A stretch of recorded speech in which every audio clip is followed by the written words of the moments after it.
Okay, next experiment ಯಾವುದು ಅಂದರೆ experiment number 7B means preparation of potassium trioxalate of ferrate. FS preparation ಆದಮೇಲೆ next one is nothing but preparation of potassium triaxylate of ferrate 3 means here what are the chemicals are required in order to prepare potassium triaxylate of ferrate 3. So here 6 grams of oxalic acid and 7.6 grams of KOH potassium hydroxide pellets and 5 grams of ferric chloride crystals. And what is the procedure?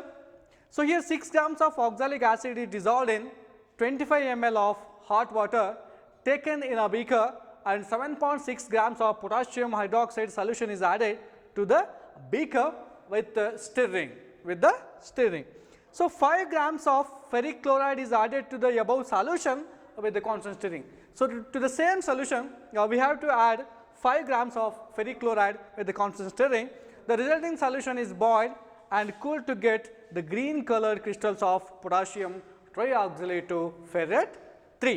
So the obtained solution or crystals are separated by filtration and dried between the folds of filter paper. So once ನಮಗೆ actually ಬರುತ್ತೆ crystals, so ಅದನ್ನ filtration ಮಾಡಬೇಕು, then recrystallize ಮಾಡಿದ್ರೆ pure sample ಬರುತ್ತೆ. So this is the chemical reaction.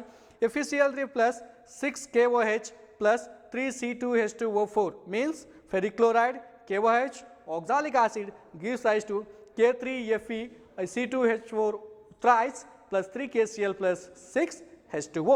So this is nothing but ಏನಂತ ಹೇಳ್ತೀರಾ ಇದಕ್ಕೆ ನೀವು potassium triaxylate of ferrate.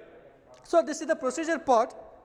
So here ಏನು ಮಾಡಬೇಕು ನಾವು ಇವಾಗ ಅಂದರೆ 6 grams of oxalic acid is dissolved in 25 ml of hot water. Observe ಮಾಡಿ. ಸೊ ಇಲ್ಲಿ ನಾವು 25 ml of hot water ನಾನು ತೊಗೊಂಡಿದ್ದೀನಿ. ಅದು ಆ್ಯಕ್ಚುಲಿ ಏನೀಗ ಜಸ್ಟ್ ಬಾಯ್ಲ್ ಮಾಡ್ತಾ ಇದ್ದೀವಿ, ಮೀನ್ಸ್ ಹೀಟಿಗೆ ಇಟ್ಟಿದ್ದೀವಿ. So to the hot water ಏನು ಮಾಡ್ಬೋದು ಅಂದರೆ 6 grams of oxalic acid. So previously weighed actually ನಾನು ವೆಯ್ ಮಾಡ್ಕೊಂಡಿದ್ದೀನಿ. ಇವಾಗ ಎಷ್ಟು ಗ್ರಾಮ್ ಇದೆ ಇದು? 6 gram. So 6 grams of oxalic ಆಸಿಡ್ನ ಯಾವುದಕ್ಕೆ ಆ್ಯಡ್ ಮಾಡಿ ಅಂತ ಹೇಳ್ತಾನೆ? 25 ml of hot water add ಮಾಡಿ ಸೊ ಡಿಸಾಲ್ವ್ ಮಾಡಬೇಕಷ್ಟೆ. ಸೊ ಜಸ್ಟ್ ಸ್ಟಿರ್ ಮಾಡಿ. ಸೊ ಆಕ್ಸಾಲಿಕ್ ಆಸಿಡ್ ಏನಾಗುತ್ತೆ? ಡಿಸಾಲ್ವ್ ಆಗುತ್ತೆ. ಸೊ ಡಿಸಾಲ್ವ್ ಆಗೋವರೆಗೂ ಸ್ಟಿರ್ ಮಾಡಿ ಜಸ್ಟ್ ಅದೇನು ಮಾಡ್ಕೊಳ್ಳಿ ಅಂದರೆ ರಿಮೂವ್ ಮಾಡಿ. ಡಿಸಾಲ್ವ್ ಆಗಿದೆಯಲ್ವಾ? So this is the first method. add 6 grams of oxalic acid to the hot water and dissolve the crystals. So this is the first method. And second method for here 7.6 grams of potassium hydroxide. So ಇಲ್ಲಿ ನಮಗೆ 7.6 grams of potassium hydroxide or KOH pellets ನ already way ಮಾಡ್ಕೊಂಡಿದ್ದೀನಿ ನಾನು pellets ನ. So direct add ಮಾಡ್ತೀನಿ. So add ಮಾಡಿ pellets ನ ಏನು ಮಾಡ್ಬೋದು ಅಂದರೆ ಜಸ್ಟ್ ಸ್ಟಿರ್ ಮಾಡಿ ಅಷ್ಟೇ. KOH pelletsನ ಆ್ಯಡ್ ಮಾಡಿ ಏನು ಮಾಡಬೇಕು? ಸ್ಟಿರ್ ಮಾಡಿ ಅಷ್ಟೇ. ಓಕೆನಾ? ಸೊ ಎಷ್ಟು ಗ್ರಾಮ್ ಇದೆ ಅದು? 7.6 grams. 7.6 grams of KOH pellets add ಮಾಡಾದಮೇಲೆ ಸ್ಟಿರ್ ಮಾಡಿ. So to the same solution hydroxide added to the beaker with the stirring. So stir ಮಾಡಿದ್ವಿ. ಸೊ KOH ಕೂಡ ಏನಾಯಿತು ಅಥವಾ ಪೊಟ್ಯಾಷಿಯಮ್ ಹೈಡ್ರಾಕ್ಸೈಡ್ ಏನಾಯಿತು ಅಂದರೆ ನಮ್ಮ ಬೀಕರಲ್ಲಿ ಡಿಸಾಲ್ವ್ ಆಯಿತು. To the same solution we have to add ferric chloride crystals or salt. Ferric chloride add ಮಾಡಬೇಕು. So how much ferric chloride we have to add?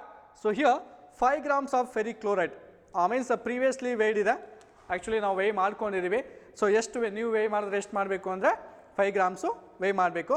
So 5 grams of ferric chloride ಯಾವುದಕ್ಕೆ add ಮಾಡಿ ಅಂದರೆ ಯಾವುದಕ್ಕೆ? ನಮ್ಮ beaker containing KOH and then oxalic acid ಇದಕ್ಕೆ add ಮಾಡಿ, ಈ ಥರ ಆ್ಯಡ್ ಮಾಡಿ. ಸೊ ಆ್ಯಡ್ ಮಾಡಿ ಏನು ಮಾಡಬೇಕು ಅಂದರೆ ಸ್ಟಿರ್ ಮಾಡಿ, ಆ್ಯಡ್ ಮಾಡಿ ಸ್ಟಿರ್ ಮಾಡಿ. So here the solution stirring the resulting solution ಈ ಥರ ಸೊಲ್ಯೂಷನ್ ಬಂದಿದೆ ಅಲ್ವಾ? ಸೊ ಈ ಸೊಲ್ಯೂಷನ್ನ ಏನು ಮಾಡಬೇಕು ನಾವು ಅಂದರೆ ಸ್ಟಿರ್ ಮಾಡಿ, ಕಾನ್ಸ್ಟೆಂಟ್ ಸ್ಟಿರ್ ಮಾಡಿ ಫೆರಿಕ್ ಕ್ಲೋರೈಡ್ ಸೊಲ್ಯೂಷನ್ ಕ್ರಿಸ್ಟಲ್ಸ್ ಹಾಕಿದ್ಮೇಲೆ ಸ್ಟಿರ್ ಮಾಡಿ. So the same beaker is heated on flame, means on flame up to boiling. ಏನು ಮಾಡಬೇಕು? So stirring, the resulting solution is boiled and cooled to get the green to get the green color crystals of potassium trioxalate ferrate. The same solution ಏನು ಮಾಡಿ ಅಂದರೆ heat ಮಾಡಿ ಯಾವುದ್ರ ಮೇಲೆ ಫ್ಲೇಮಲ್ಲಿ, so heat ಮಾಡಿ ಏನು ಮಾಡಬೇಕು ಅದನ್ನು ಕೂಲ್ ಮಾಡಬೇಕು. ಸೊ ಹೀಟ್ ಮಾಡಿ ಕೂಲ್ ಮಾಡಿ ಫಿಲ್ಟರ್ ಮಾಡಿದ್ರೆ ಒನ್ಸ್ ಅಗೇನ್ ನಮಗೇನು ಬರುತ್ತೆ ಅಂದರೆ ಏನು ಬರುತ್ತೆ, ದ ಸೆಕೆಂಡ್ ಯಾವುದು ಇನಾರ್ಗಾನಿಕ್ ಸಾಲ್ಟ್ ಅಥವಾ ಕಾಂಪ್ಲೆಕ್ಸ್ ಏನಂತ ಹೇಳ್ತಾರೆ ಅದಕ್ಕೆ potassium trioxalato ferrate 3. So ಫಿಲ್ಟ್ರೇಷನಿಗೆ last experimentally ಹೇಳಿದ್ವಿ. So once again we are using the filter paper. So ಇದು ನಿಮ್ಮ filter paper. So first fold ಈ ಥರ ಮಡಿಸಿ, ದೆನ್ ದ ಸೆಕೆಂಡ್ ಫೋಲ್ಡ್ ಹೀಗೆ ಮಡಿಸ್ಬೇಕು ಇದನ್ನು. ದೆನ್ ಯಾವುದ್ರಲ್ಲಿ ಫಿಕ್ಸ್ ಮಾಡ್ಕೋಬೇಕು, you have to open the one leaf. ಯಾವುದರ ಒಂದು ಲೀಫ್ ನಾವು ಓಪನ್ ಮಾಡಿ ಯಾವುದು ಫಿಕ್ಸ್ ಮಾಡ್ಕೋತೀರಾ, ಯಾವುದಕ್ಕೆ, ನಮ್ಮ ಫನಲ್ಗೆ. So the same solution is filter. ಏನು ಮಾಡ್ಕೋಬೇಕು, ಫಿಲ್ಟರ್ ಮಾಡಿ ಕೂಲ್ ಮಾಡಿ ಫಿಲ್ಟರ್ ಮಾಡಬೇಕು. So up to boiling, boil ಆಗ್ತಿದೆ, ರಿಮೂವ್ ಮಾಡಿ ಏನು ಮಾಡಬೇಕು, ಇದನ್ನು ಕೂಲ್ ಮಾಡಬೇಕು. ಸೊ ಕೂಲ್ ಮಾಡೋದಕ್ಕೆ ಆ್ಯಕ್ಚುಲಿ ವಾಟರ್ ಇಟ್ಕೊಂಡಿದ್ದೀವಿ ಇಲ್ಲಿ. ಸೊ ಕೂಲ್ ಮಾಡೋಣ, ಕೂಲ್ ಮಾಡೋಣ. ಸೊ ಕೂಲ್ ಮಾಡಿ ಏನು ಮಾಡಬೇಕು, next filter. So once cool ಮಾಡಿ ಫಿಲ್ಟರ್ ಮಾಡಿದ್ರೆ ನಮಗೇನು ಬರುತ್ತೆ, ಪೊಟ್ಯಾಷಿಯಂ ಟ್ರೈಆಕ್ಸಲೇಟೋ ಫೆರೇಟ್ 3 ಬರುತ್ತೆ. ಸೊ ಕೂಲ್ ಆಯಿತಾ, ಓಕೆ, ಕಂಪ್ಲೀಟ್ ಕೂಲ್ ಆಯ್ತು ಇವಾಗ.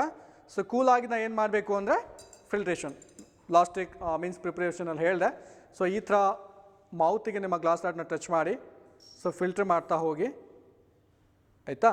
ಸೊ ಫಿಲ್ಟ್ರ್ ಮಾಡಿ, ಸೊ ಫಿಲ್ಟ್ರ್ ಆದಮೇಲೆ ಇದನ್ನೇನು ಮಾಡಬೇಕು ಅಂದರೆ ಡ್ರೈ ಮಾಡಬೇಕು. ಸೊ ಡ್ರೈ ಮಾಡಿದ್ಮೇಲೆ ನಿಮಗೆ ಸೊ ಕ್ರಿಸ್ಟಲ್ ಬರುತ್ತೆ, ಯಾವುದದು, potassium trioxalato ferrate, potassium trioxalato ferrate. So filtration ಸ್ವಲ್ಪ ಸ್ಲೋ ಆಗುತ್ತೆ. ಸೊ ರೆಗ್ಯುಲರಬಲ್ ನಾವು ಮಾಡ್ತಾ ಏನು ಮಾಡಬೇಕು ಅಂದರೆ, ಸೊ ಇಟ್ ಟೇಕ್ಸ್ ಟೈಮ್ ತೊಗೊಳುತ್ತೆ. So easy means extra time ತೊಗೊಂಡು ಮಾಡ್ಬೋದು. ಸೊ ಇಲ್ಲಿ ಏನಾಗುತ್ತೆ ಅಂದರೆ ಇವಾಗ ಫಿಲ್ಟ್ರೇಷನ್ ಆಗೋವರೆಗೂ ವೆಯ್ಟ್ ಮಾಡಬೇಕಾಗತ್ತೆ. ಓಕೆ, ಫಿಲ್ಟ್ರೇಷನ್ಗೆ ಇಡೋಣ ಇದನ್ನು.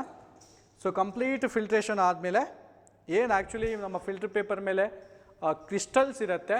ಸೊ ಆ ಕ್ರಿಸ್ಟಲ್ಸು ಏನು ಅಂದರೆ, ಆ ಕ್ರಿಸ್ಟಲ್ಸ್ಗೆ ಏನಂತ ಹೇಳ್ತೀರಾ ಅಂದರೆ, ಏನು ಕ್ರಿಸ್ಟಲ್ಸ್ ಅದು, ಪೊಟ್ಯಾಷಿಯಂ ಟ್ರೈಆಕ್ಸಲೇಟೋ ಫೆರೇಟ್. ಯಾವುದದು, potassium trioxalato ferrate. So this is the method of preparation of potassium trioxalato ferrate. So ಹೇಗೆ ಪ್ರಿಪೇರ್ ಮಾಡ್ತೀವಿ ಅಂದರೆ, simple, 6 grams of oxalic acid dissolved in 25 ml of hot water taken in a beaker. To the same beaker we have to add 7.6 grams of potassium hydroxide with the stirring, and here the 5 grams of ferric chloride solution is added to the same beaker and the solution is boiled, means heated up to boiling. So boil ಆದಮೇಲೆ cool ಮಾಡಿ ಏನು ಮಾಡಬೇಕು ಅಂದರೆ filter ಮಾಡಬೇಕು. So ಫಿಲ್ಟ್ರೇಷನಿಗೆ ಇಲ್ಲಿ actually time ತೊಗೊಳುತ್ತೆ, no problem. So filtration ಆದಮೇಲೆ ನಮಗೆ ಕ್ರಿಸ್ಟಲ್ಸು ಆ್ಯಕ್ಚುಲಿ ಬರುತ್ತೆ. ಇದು ರೆಗ್ಯುಲರ್ ಲಾವ್ ಆ್ಯಕ್ಚುಲಿ ನಾವು ಅದನ್ನು ನೋಡೋಣ. ಸೊ ಇದು ಫಿಲ್ಟ್ರೇಷನ್ ಆಗ್ತಾ ಇದೆ, ಇಟ್ ಟೇಕ್ಸ್ ಮೋರ್ ಟೈಮ್, ಅಂದರೆ ಸ್ವಲ್ಪ ಸ್ಲೋ ಫಿಲ್ಟ್ರೇಷನ್ ಆಗುತ್ತೆ. ಆಮೇಲೆ ಡ್ರೈ ಮಾಡಬೇಕು, ಡ್ರೈ ಆದಮೇಲೆ ನಾವು ಕ್ರಿಸ್ಟಲ್ಸನ್ನು ನಿಮಗೆ ನೋಡ್ಬೋದು. ಸಪೋಸ್ ಏನಾದರೂ ನಿಮಗೆ ಕ್ಲಾರಿಫಿಕೇಷನ್ಸ್ ಇತ್ತು ಅಂದರೆ ಸೊ ಡೆಫಿನೆಟ್ಲಿ ನಮ್ಮನ್ನು ಕಾಂಟ್ಯಾಕ್ಟ್ ಮಾಡಿ. ಮೀನ್ಸ್ ನಿಮಗೆ ಅರ್ಥ ಆಗಿದೆ ಅಂತೇಳಿ ಅಂದ್ಕೋತೀನಿ. Thank you.